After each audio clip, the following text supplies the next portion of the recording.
We want to warn our viewers, some of these are disturbing images.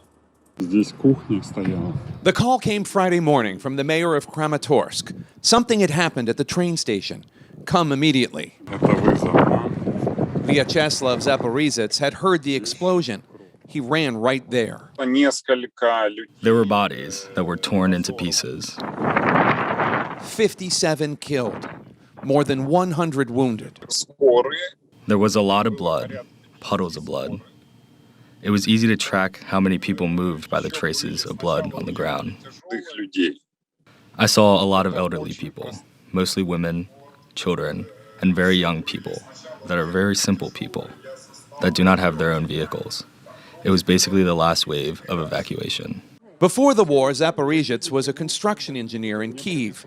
Now he spends his days driving around Ukraine, arranging medical transport for people in towns being besieged. Everyone was worried about Kyiv and the possible attacks on Kyiv. But I think everyone understands that these small cities, like Kramatorsk, they are in danger even more.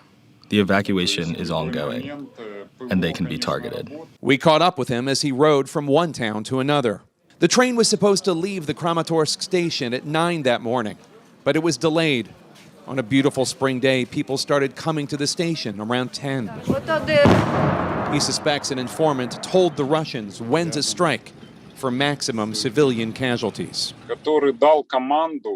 I believe there was somebody, a saboteur or a person who exactly chose the right time when most of the people were outside, and there was a crowd already gathering who might have given the command to fire the missile.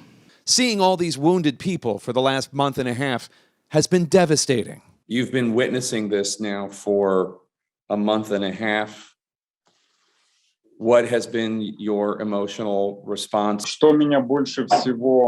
I had a 50-minute chat with a psychologist, and it was the first time I felt some ease. But it's not over. A front row seat to what the Russians are doing. From what I've witnessed and seen, I can say I realize it's not war. It's pure terrorism. All is not quiet on Ukraine's eastern front. Not far from the town of Barvinkove, Russian mortars warn of what's to come.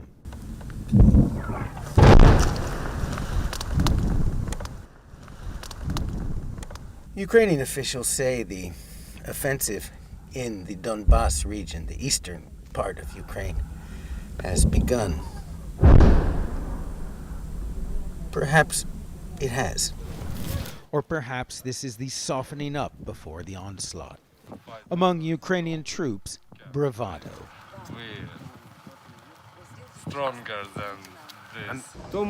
This officer gives a more sober assessment. The Russians are building up for an attack.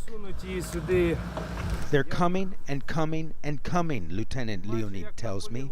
We're not in an easy situation. Russian shelling Tuesday killed 3 people, including a 16-year-old girl, according to the town mayor, who has been urging residents to leave. Not everyone heeds his call. The stubborn few wait for supplies. This is our town, insists Galina. We're staying here.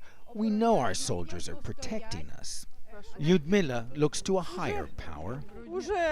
We'll pray to God, she says. Maybe he will save us all. 83-year-old Yelizaveta sits outside her home. She too is staying put.